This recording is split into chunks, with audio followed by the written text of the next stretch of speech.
Hello and welcome back to the Frugal Granny UK channel. I'm Frugal Granny, my name's Ali, I'm a 64-and-a-half-year-old pre-retiree and I will be retiring from my office job in HE admin at the end of June.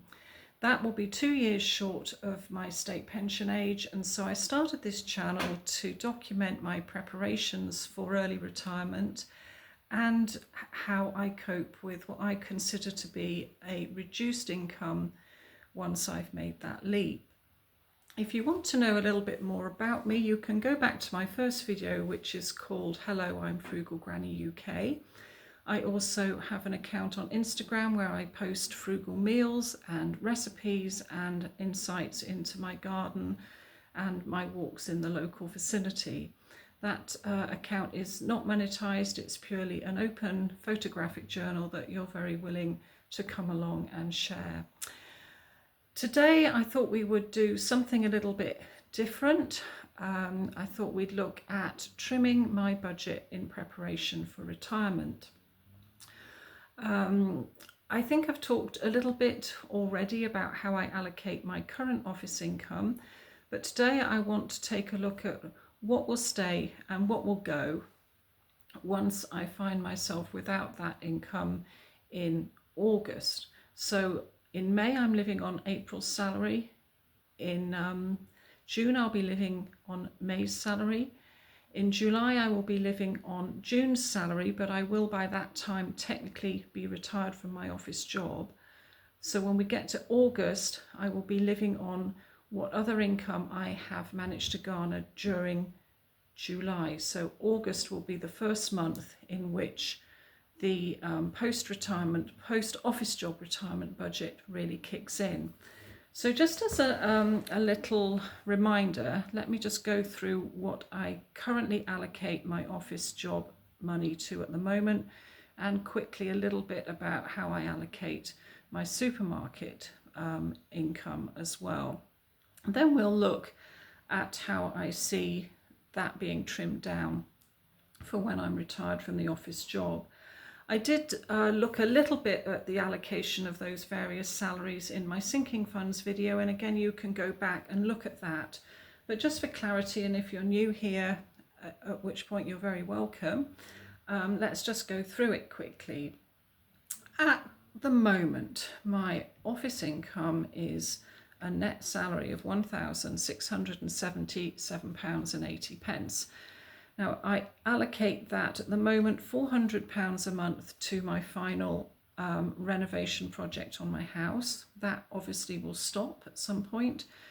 £500 to a utilities account. I keep 30 as cash, 125 into an emergency fund, 100 into my car sinking fund, £50 into an annual expenses sinking fund that includes chimney sweep, boiler, servicing, internet security and house insurance.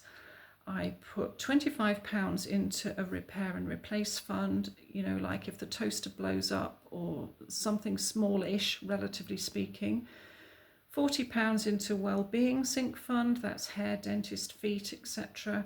And £100 into a sinking fund for a new fridge. But as I've explained before, that's being siphoned off into the final renovation project. Then there's £15.75 for Kitty's veterinary medicines every month. I pay a monthly subscription. £50 for the veterinary emergency fund, £8.99 for Amazon Prime streaming services, £25 for petrol, and £45 a week for food and other consumables, and £28.06, says here, for discretionary spending. So that's how it is at the moment, and as I've said before, I usually have £70 more than that, so my discretionary spending is usually about £100 a month, but because I bought some unpaid annual leave, I've lost £70 a month for the 3 months of my resignation period. So in August, I'm hoping to trim my budget back to £1,300 a month, and that will take in the items that I've already just listed, and also a few items from my supermarket salary. Every month for that salary at the moment, I try and save £70. I pay £50 towards a laptop that's on a 0% credit card. That will end, that will be gone by then. £75 towards firewood for my wood burning stove, £50 to a work phone that has to continue. And I've also been putting any remaining money towards the last renovation project. So the things from the supermarket pay that will have to go into the main budget will be firewood and phone, basically. Yeah. Right, so from August, I'm hoping to live off a £1,300 a month budget, and that will include utilities £500, car £100, annual expenses £50, firewood fund £75, the work phone £50, emergency fund £100, well-being account £25, down from £40. There will be no saving. The repair and replace fund will still be there. That'll be £25. The new fridge sinking fund will go. I will be keeping Cassie's, or Kitty as I call her monthly medical expenses fund, and the vet emergency fund. Amazon Prime is scheduled to go. I don't really use it. And petrol will stay. The £45 a week for food and consumables will stay, but the discretionary spending I think is still looking like it could be 100. So I think that's probably a very generous budget. I probably could trim that down to 1,200 if I take the discretionary spending out. But that's really what I want to work to at the moment. So I had a comment from somebody in one of my previous videos saying that I should be able to live on £800 a month, and I know a lot of people do live on that amount, so I thought it might be interesting to see what I would have to lose to be living on £800 a month. In my situation, this is a little bit unrealistic, because when I do get the state pension, I will be on the full new state pension, which is more than £800 a month. Plus I do have the two annuities coming in from my DB pensions, and there's another one that's still obviously in process. So for me to say, could I live on £800 a month, is a bit hypothetical, because I don't think I'm ever actually going to need to. But what would go if I had to live on that amount of money? Well, what I've done initially is taken out the car sinking fund. I would have to probably lose my car.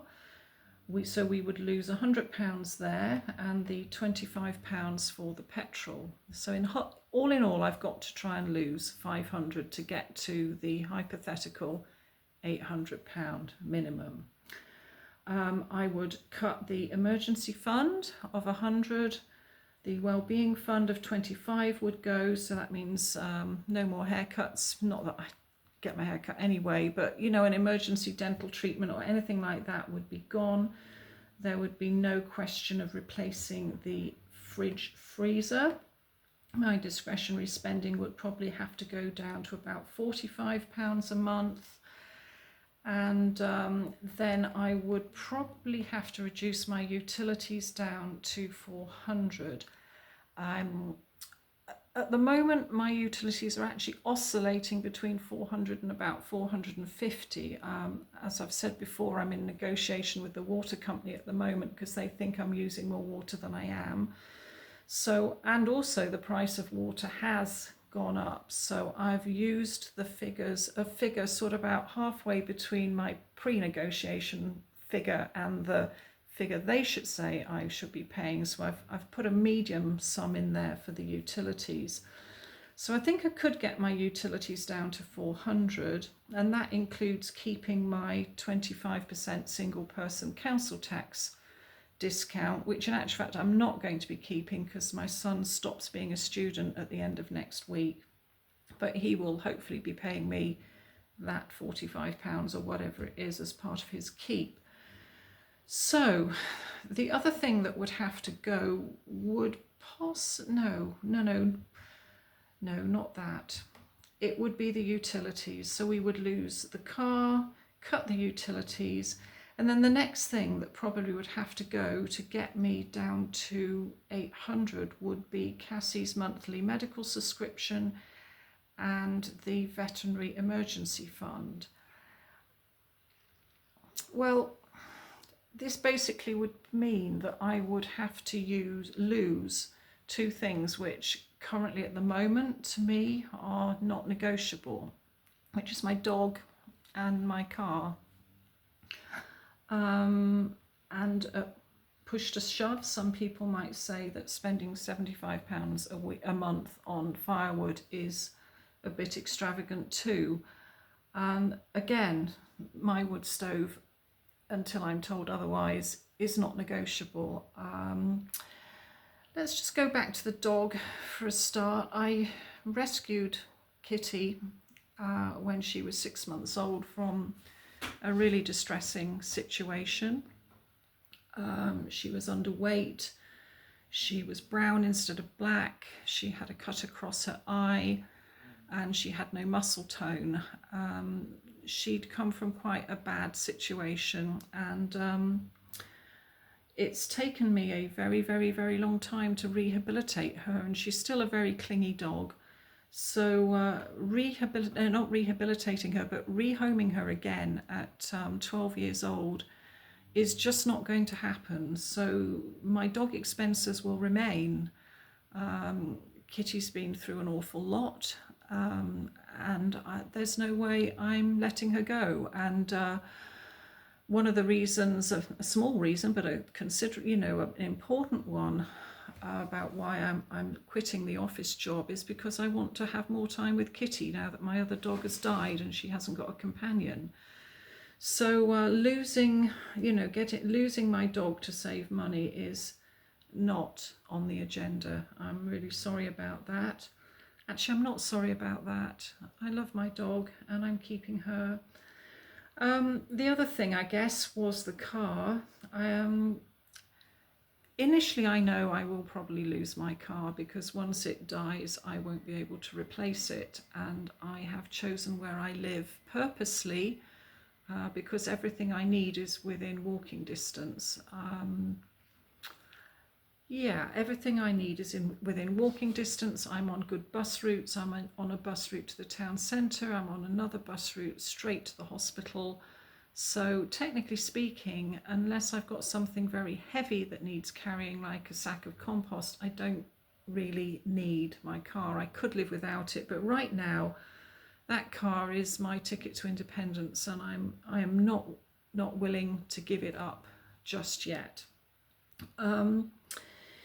So the dog and the car and the wood stove. Why do I have a wood stove? Well, at heart, I'm one of those people who sort of is inclined towards self-sufficiency. I was brought up in the 70s by a father who was, I would call him a disciple of John Seymour, who was the self-sufficiency guru of the time. For some of my childhood, we lived in a house in rural Somerset, and my dad kept chickens and we grew all our own vegetables. We had meat rabbits in the back courtyard. And it was a big influence on my growing up. And I can remember poring over John Seymour's book and looking at how a 5-acre small holding could be laid out to provide for a family of 4 over a 5-year rotation, and thinking that was really what I wanted to do. Well, that's one life ambition that I've not actually attained. I got quite close to it 2 houses ago. I had quails, I had chickens, I had an orchard, a small orchard. When I say orchard, I don't mean square meterage. I mean an orchard is anything over more than 5 fruit trees, and I had them in quite a compact area had soft fruit and vegetable beds. And, you know, I was really as close to the good life then as I think I know that I ever will be or would have been.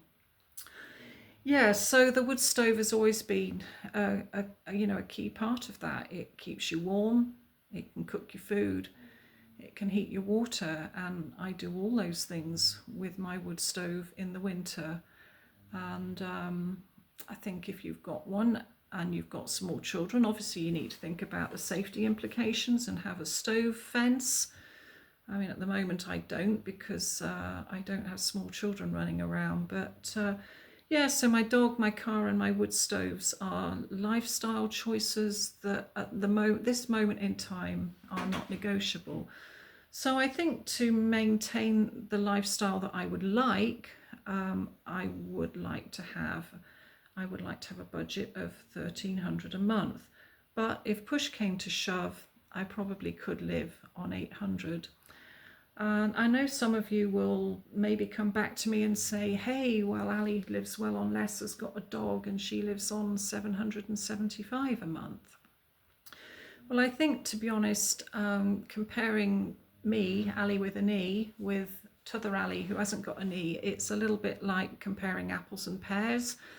Basically, because she lives in Scotland and I live in northern England, and I think I heard her say that her water bill is included in her council tax. And as I said to you, at the moment my water bill has doubled and it's under debate with the water company, and my council tax is probably somewhat higher than hers because I think my house is probably slightly larger. So it is a little bit like comparing apples and pears. And yeah, and I know some of you will probably say to me, well, sell up, downsize. Well, again, that's at the moment not negotiable. I had a very big tick list when I bought this house, and part of the reason I bought it was because I had to sell the family home in the south after a divorce, and my kids were still at that stage of young adulthood where they had not got permanent residences. And I wanted to have a house that was big enough for them to come back and have somewhere they could stay if they found themselves in difficulty. Now, that's happened once already. One of my kids came back for a 3-month life reset and ended up staying 3 years. Now, it may happen with one of the others. And at this point in my family history, I'm not willing to give up the space that I've got and sacrifice that safety net that I've put in place for my kids. That is not negotiable either. So when people say to me, oh, sell up and downsize, that's not happening. That's a conscious financial decision that I have made. I will admit that I've looked around in the area where I live at bungalows, because there was a point last year when my joints were really killing me and I was thinking, am I going to be able to manage 2 flights of stairs in this house going forward? And in actual fact, the bungalows in the area where I live are really expensive. They're not situated terribly brilliantly in terms of facilities or bus routes. So to be honest with you, I think that where I am is the best I could possibly do for the time being, and so I won't be moving. So there we go. I could go as low as 800, but I choose not to. And hats off to people who do live on 800. I wish I had that self-discipline, but I know that life circumstances might change going forward, and I may find myself having to live on that amount, and I'm grateful at the moment that I don't, but hats off to those of you that do. Anyway, I think my time is probably up. Thank you for popping by. Next, on Monday, I think we'll do something slightly different. I had somebody comment on one of my videos, boring, exclamation mark. So let's change things up a bit and not talk about money next time. Somebody else asked what reverse meal planning is. So I think on Monday I'm going to talk about how I reverse meal plan and sort out my grocery shopping at the moment, because it's slightly weird at the moment. I'm not sure if it will be very helpful, but it might clarify a few things for people. Then next Thursday we'll have another coffee and catch up, because I'll have seen my consultant, and it will also have been my goodbye thing at the office, so might have something to report back from that. And then next Saturday it's supermarket payday weekend, so we'll probably have a budget analysis, and I'm thinking about doing a shopping haul. It's not in my budget at the moment unless I move things around a bit, but there's some good offers there. I checked them out the other day. They'll still be in place next weekend, and I thought, I'm not sure if I can pass those up, so I may jig things around a bit and have a shopping haul to show you next weekend. But anyway, thank you for popping by, and I'm sure lots of people are going to have comments about how I could live on less. But there you go. I hope I haven't offended anybody. There's no offence meant, but these are my circumstances. These are the things that I choose, and I know that I'm very fortunate to have a choice when many people don't. Anyway, thank you for dropping by, and hopefully I'll see you next time. Bye bye now.